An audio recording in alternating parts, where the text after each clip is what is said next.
Okay, thank you very much. It's an honor to see you all today on this beautiful afternoon, White House. We're here today to discuss our efforts to support our nation's small businesses, working very hard, and safely reopen America, and that's what's happening. We're doing record numbers. We're doing numbers like nobody's ever seen before, actually. I'm thrilled to be joined by two good friends of mine, Governor Pete Ricketts of Nebraska. Pete, thank you very much. And a man that I'm going to see a little bit over the weekend, and this was really by coincidence that you happen to be here today, because it was for a different reason. It has to do with small business. Governor Kevin Stitt of Oklahoma. And we're going to be in Oklahoma, and it's a crowd like, I guess, nobody's seen before. We have tremendous requests for tickets, like I think probably has never happened politically before. And one of the reasons we chose your state, as you know, Kevin, was that you've done so well with the COVID. You've handled it incredibly well. We appreciate you both have, actually. You both have, so congratulations. Along with several extraordinary small business owners from their state. Also with us are Secretary of the Treasury, Stephen Mnuchin, and Small Business Administrator, Jovita. Thank you, Jovita. Very good. Small business is no longer small business, it's big business. It's one of the biggest businesses. As a result of the virus, 22% of small businesses were forced to close earlier this year, including 41% of Black-owned businesses. But under my administration's strategy to vanquish the virus and restart our economy, small businesses across the nation are now safely reopening. All over the nation, they're reopening at levels like nobody's seen before. We're sheltering individuals at the highest risk. If you look at really high-risk individuals, we are really watching them and we're taking care of them. And we know what the high risk means, but largely it means older people, especially older people, senior citizens that have a tremendous, they have a problem. If they have a heart problem, if they have diabetes, if they have any kind of a problem, they're much more susceptible. So we're all watching that very closely. We've learned a lot over the last number of months. In the past 4 months, we've conducted over 25 million coronavirus tests and distributed over 1.5 billion pieces of personal protective equipment.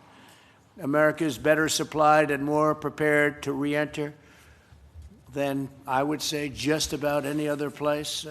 You look at what we've done with ventilators. We're now making thousands a week of ventilators, very big, expensive, complex equipment, and we're sending them to other countries, and we're all stocked up. Our country is totally stocked up. Everybody has their ventilators that maximum they can use, but we are sending them to other countries. The nice part, and I say it a lot because I think it's pretty amazing, when we came here, you had very few ventilators in this country, and by the time we started, not one person that needed a ventilator didn't get it. So everybody that needed a ventilator got a ventilator. There wasn't one instance anywhere in our country, and we stocked up those shelves. The cupboard was empty, and we filled up the cupboards. In the past 4 months, tremendous things have happened, but I think probably the biggest thing of all is the knowledge that we've gained of this disease, of this plague, of this virus, call it what you want, to help small businesses survive the shutdown. I approved over $670 billion for the Paycheck Protection Program, and Steve, that's been a tremendous success. And we're talking with Democrats about doing something further now, but the numbers, the way they're coming in, it's been really incredible. So we're able to spot it, but we're here to help businesses and to help people. To date, we've processed over 4.6 million small business loans, saving and supporting an estimated 50 million American jobs, Jovita. That's incredible. The small business owners that we have with us this afternoon all received the PPP loans, and now their businesses are on the road to recovery, and they're doing really well. We have a lot of businesses that are doing really well. We're talking about a V-shape. We're almost like an I-shape. I is straight up and down, but I talked about V-shape, and a lot of people disagreed with me. Not everybody, but a lot of very smart Wall Streeters were disagreeing. Now they're pretty much coming on board, saying it looks like it could be a V. So a V is the thing we were shooting for, and it looks like that's what we've got. I want to thank our people and my representatives for their decisive actions. And last month, we added a record 2.5 million jobs. It's the highest in the history of our country in 1 month. That's the highest number of jobs, 2.5 million. The Dow rose above 26,000 points, and we saw the largest surge in retail sales ever recorded. Next year is shaping up to be one of the greatest years in the history of our country from an economic standpoint. I truly believe that. I think we're going to have a great third quarter. We're going to have a great fourth quarter, and next year is going to be a phenomenal year. I believe that NASDAQ actually set the record. During a pandemic, NASDAQ just they broke their record, Larry. Is that a correct statement?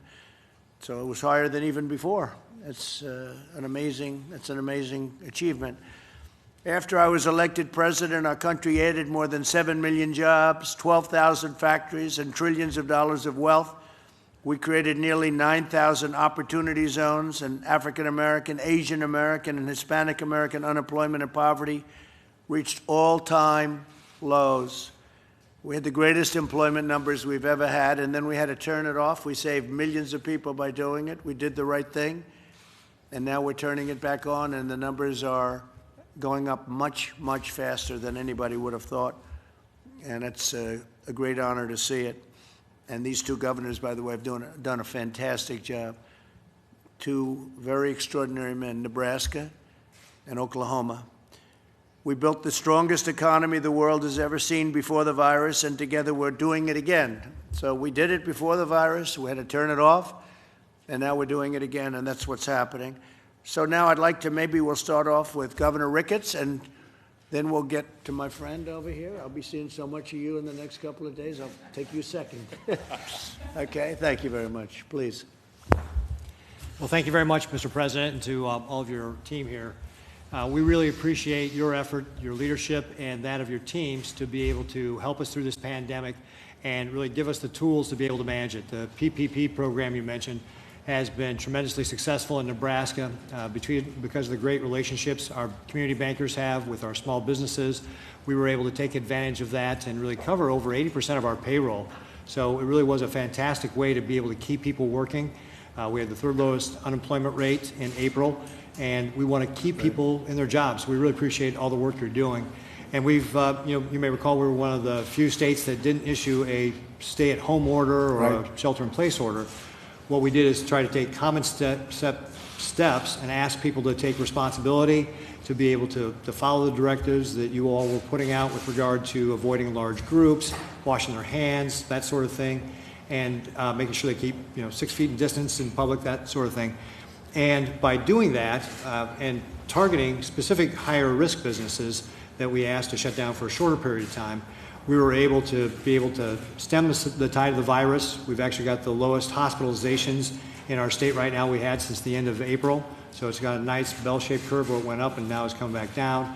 Our cases are steady and flat, and now we're just really in the mode of managing this. You put the 10-person rule in place in mid-March, and that bought us the time to be able to strengthen our contact tracing, our testing, our PPE, our quarantine space, put plans in place to help at-risk populations, and put our rules in place.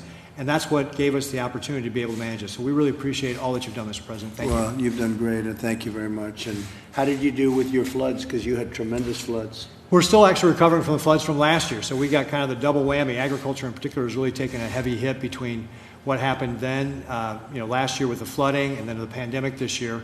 But again, your administration has been helpful. The Phase 1 China deal, for example, gives us a great mark to be able to sell things. So we really appreciate all that you're doing to help us recover through these terrible tragedies. And they are buying a lot, aren't they? They are, and that helps. That makes such a difference, Mr. President. I can't tell you. When people aren't driving, they're not using ethanol, right? Because that gets blended into our fuel supply. When our food processing facilities are impacted by coronavirus and they're slowing down, our ranchers don't have a place to take their animals. So there's a lot of impact to agriculture, and your administration has been great in working with us to be able to help them through it. That's great. Thank you very much. Thanks. Appreciate it. Governor? Well, thank you so much for having us, Mr. President. And on behalf of Oklahoma, we're so excited to have you. And like you said, I don't know if people caught that, but over 1 million people have requested tickets to come to come to this event. So it's just going to be an amazing. Oklahoma's ready for your visit. It's going to be safe, and we're really, really excited. But, you know, during this whole COVID crisis, as we've been fighting it, your administration has been having calls twice a week. The vice president have been so helpful to myself and all the other governors, listening to what our needs were and providing everything we need. So it's just been going great. And so we're one of the first states that has safely and measurably reopened. We went to phase 3 on June 1st. So we're 56 days into our reopening plan. And currently we have under 200 people in the hospital across the state of Oklahoma. And we had an uptick in the number of cases, and so the media tries to talk about that. But we knew we were going to have an increase a little bit because we're 56 days into reopening. But what's interesting, it's the 18 to 35 group that we've seen a slight increase, but they're the asymptomatic, and we're testing so many more people right now than we were initially, and the positive cases are still 3.8%. So we've seen this steady decline in the hospitalizations, and we have to learn. I tell Oklahomans that COVID is in the U.S., it's in Oklahoma. We have to learn how to be safe and how to have to move on. And so we were able to build capacity, because the whole reason I issued 25 executive orders in Oklahoma was to build capacity in our hospitals and also the PPE, and we were able to do that and really flatten that curve, and that was our objective. And I told Oklahomans the better they do in that period of time, the quicker we can start reopening. Right. And that's exactly what we've done, and Oklahomans are being safe, and we can see it in our numbers, but we're ready to get things back to normal and get life back to normal. So again, we can't wait to have you in Oklahoma on Saturday. Great job, Kevin. Thank you. Thank you very much. Jovita, please. Thank you very much. I appreciate the opportunity to meet Glory and myself. Thank you. And also to be able to visit many businesses throughout the states. I traveled to North Carolina as well as Dallas and visit with the faith base and the lending community, as well as some small businesses, to feel and see and as evidence of how PPP is actually working, not only in the faith base, not only in the small businesses, but also the lending community. What more can we do to facilitate more capital for the small businesses? The underserved communities are also being sought after. We've asked the lenders, the very diverse lenders that we've signed up, over 5,400 of them, to provide outreach, very aggressive outreach to our inner cities and underserved communities. I've spoken with some of the governors, I've spoken with the mayors as well, that we need to do more. There's over $100 billion available remaining in the PPP program, a very successful program. You've shared, Lori, how you've been able to transition your business from a very high end to a takeout and still maintain the customer base. And we're realizing this, Mr. President, throughout the states and every state that we visit. Now, the fact that SBA has been able to have a touch point of over 10 million small businesses. We have 50 million that you indicated of employees in one portfolio, and another about 9 million in the other portfolio. So at some point, we will be providing technical assistance, providing some coaching and counseling to be able to solidify those relationships that the new businesses have developed with the lending community. So I thank you, President, for your support. Thank you very much. And you know, they've done like more business in 4 days than they did in 4 years. It's become a big business. Small business is now big business. So thank you. Thank you. Doing a great job. Thank you very much. Steve, please. Mr. President, thank you. It's a pleasure to be here, and it's great to see your economic programs working, especially for small businesses. The PPP has been a tremendous success. We've seen that in the employment numbers. We still have more work to do. We want to make sure that every single person who lost their job because of COVID gets back to work, and we won't be done until that happens. And I'm also pleased that this week, working with the Federal Reserve, we've opened the Main Street funding facility. Again, that will be accessible to small businesses down to $250,000 loans. So again, a massive amount of liquidity that's been pumped into the system for small businesses. Thank you. Larry, how are we doing today? Well, weekly unemployment claims fell for the 11th straight week. It's a good sign. We're going to have job numbers in June, and I think will be very strong. I agree with Stephen. I think the rescue plan worked. I think the PPP was superhuman, probably saved 55 million jobs, and we saw that with a 3 million job increase in the May numbers.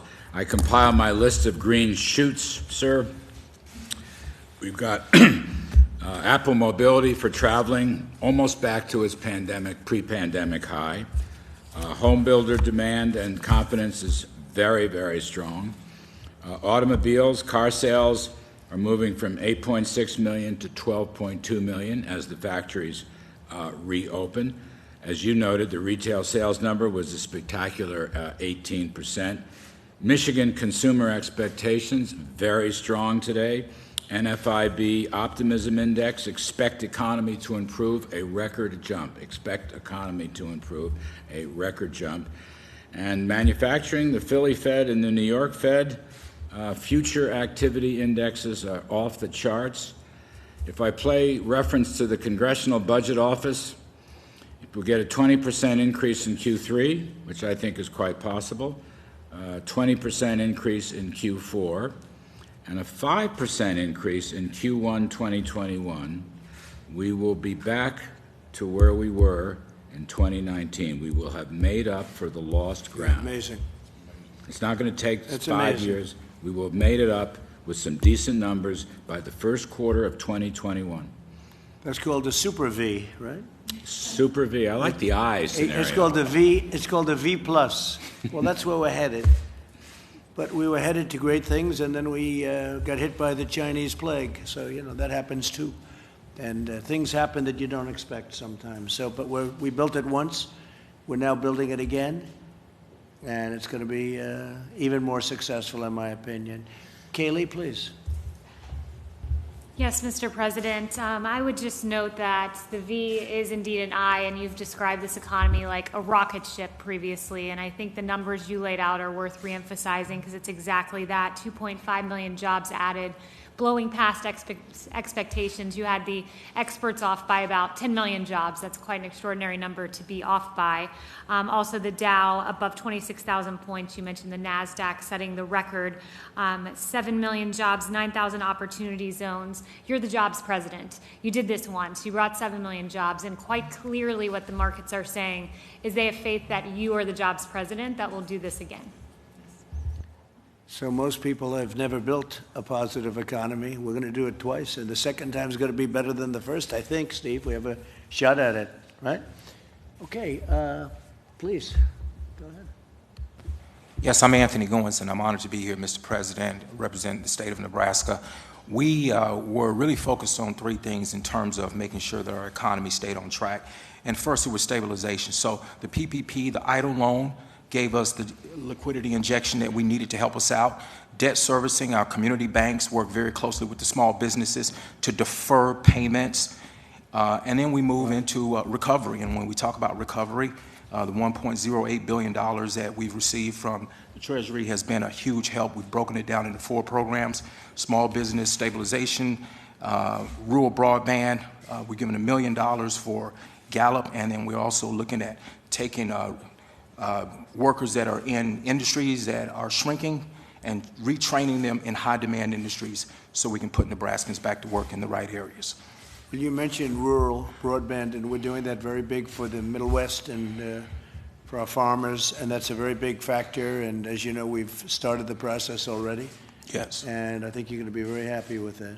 Absolutely. Thank you very sir. much. Appreciate it. Please. Good afternoon, Mr. President, governors, secretaries, directors, and honored guests. My name is Melissa Haggerty, and I'm proud and honored to be the invited guest of Governor Ricketts from the great state of Nebraska. I am a wife and mother to 2 young daughters, ages 9 and 11, as well as the co-owner of 4 bakeries in Nebraska and Iowa. We've been in business for 10 years and have approximately 92 employees. Early on in COVID-19, we decided not to lay off any employees, rather ask the ones that live at home with their parents to scale back on some of their hours if they can. By doing that, it would give the other employees that needed their shifts to be able to cover their rent and other expenses an opportunity to keep their hours. Most of our employees are in their early 20s, with no families to fall back on, so it was critical for us to take care of them any way we could. It was an important decision for the federal government to allow each state's governor to decide how to formulate their own plan of how to close and in turn reopen their state. Fortunately, my businesses in both Nebraska and Iowa were able to continue to serve our guests inside the bakery while practicing social distancing, sanitizing between guests, all while everyone wears a mask. We had several terrible weeks of sales leading into Easter. It was easily the scariest time of my life as a business owner, not knowing what would happen next. We did apply for and receive Paycheck Protection Program funds through our small locally owned bank, who we've had a strong relationship with since we started back in 2010. That program has been helpful for us to continue to meet our fiduciary obligations in terms of promises to our staff, as well as paying our monthly bills. As the virus continued past Easter, we were able to increase our delivery business while adding a new service for our guests, curbside pickup. But with curbside pickup, it did come with some challenges. So increased labor would be probably the biggest effect on our bottom line. Additional employees have been added to answer the phones, and runners are needed to take orders out to the guests waiting in their car. By mid-May, sales were picking up, and we did have our best Mother's Day ever, seeing double-digit growth over last year's weekly sales. So my Nebraska bakeries have now entered phase 3, starting this upcoming Monday, of Governor Ricketts' directed health measures. We anticipate our guests' desire to celebrate all of the life's events they missed over the past 3 months. New babies, birthdays, anniversaries, retirements, with our ultimate hope that it will transfer into a much busier summer than we normally would have. I want to thank you for inviting me to be a part of this important discussion. Thank you very I'm much. honored. Great job. Thank you very much. Thanks. Please. Thank you, Mr. President. I am honored. Thank you. I'll start over. Thank you, Mr. President. I'm honored to be here representing small independent restaurant industry and the great state of Oklahoma. Thank you for inviting me. I am a small independent restaurant owner. I own and operate Stella Modern Italian Cuisine in Oklahoma City. My restaurant celebrated 10 years in business in April. Prior to COVID-19, I employed 30 people in the restaurant. When restaurants were closed for inside dining, I was forced to furlough some very dedicated and loyal employees for the first time ever. Since I did receive the PPP financial assistance, I was able to offer all of our staff their jobs back, and all but 3 returned. I want to thank you and Governor Stitt for working so hard for our economy and helping us reopen in a responsible and systematic way. Our industry worked very closely with Governor Stitt and the Health Department of Oklahoma on guidelines to reopen with a phased approach. It has been good to get back to work and to be able to serve our guests. Under the guidelines we adopted in Oklahoma, we are using data-driven points to ensure we are reopening our restaurants and economy in a safe and an efficient manner. In reopening, our number one goal has been to keep our customers safe as well as our employees. We know there is work to be done to create a sense of confidence in our diners as well as our employees and help people feel good about dining out again.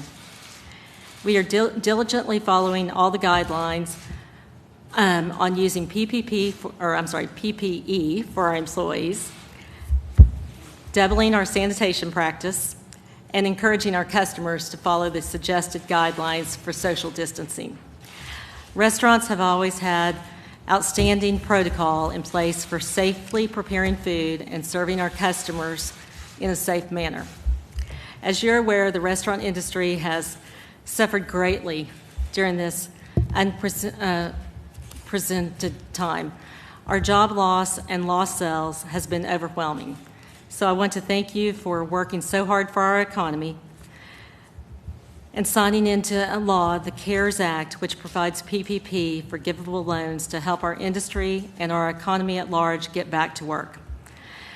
There is more that needs to be done, and we appreciate the opportunity we have to work closely with you, your administration, and our congressional leaders for next steps to get our economy and our industry back to work and fully open. President Trump, America's restaurant industry is grateful for your leadership in guiding us through this pandemic. Thank you again for inviting me to meet with you, and thank you for Governor Stitt for your leadership in getting Oklahomans back to work. That's very nice, and we're going to try and get deductions back for your restaurant industry, and you can look at that man right over there. He'll be carrying the message, but we're looking for the deductions for entertainment, restaurants, and you'll get it right back bigger than before, okay? Thank you. Working very hard on that. Please. Thank you, Mr. President. Honored to represent the lodging industry before America's first hotelier president. Grateful to Governor Stitt for his leadership and for the invitation to join today. My name is Pete Patel, first-generation American. My family and I immigrated to the United States in 1979 in search of the American dream. We found that American dream in Tulsa, Oklahoma as small business and hoteliers. Our company owns and operates 12 hotels in eastern Oklahoma. The current crisis, lodging was the first to suffer because of shelter in place. And we will be the last to recover. It may take up to 2 years. Before COVID, our industry had record occupancies, profitability, and new development hotels, thanks to the exceptional strong economy under your leadership, Mr. President.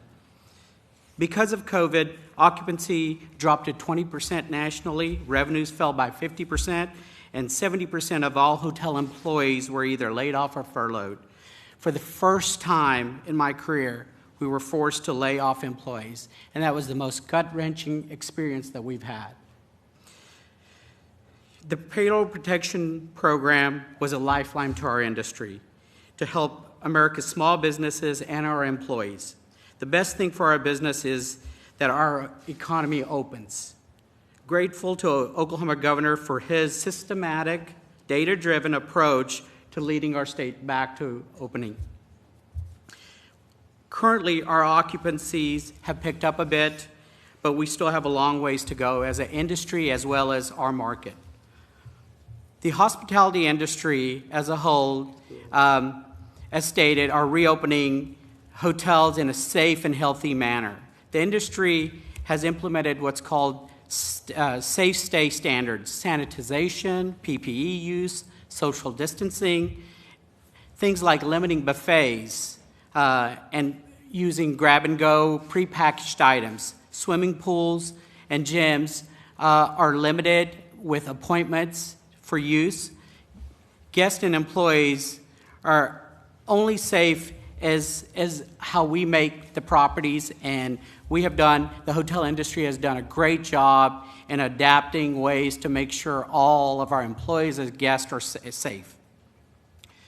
Mr. President, I would like to mention a couple of things. We need more states to reopen, consumers to feel safe to travel.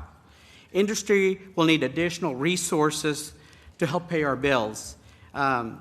Increase cap on the EIDL program would be very helpful to us.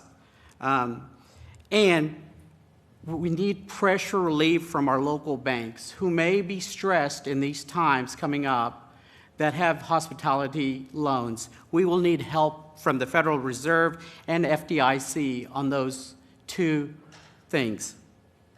In conclusion, Mr. President, America's hoteliers are grateful for your leadership. We appreciate, and you know what it's like to own and operate hotels. We are looking forward to working with you towards a swift and strong recovery. Thank you. I'm impressed by your 20% number. If that was your low point, you're better than any hotel company that I've seen.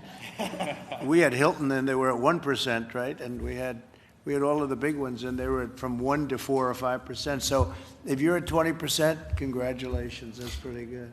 That was the average, Mr. President. There was a few of them that weren't that. I can imagine. That's great. Great job. Thank you.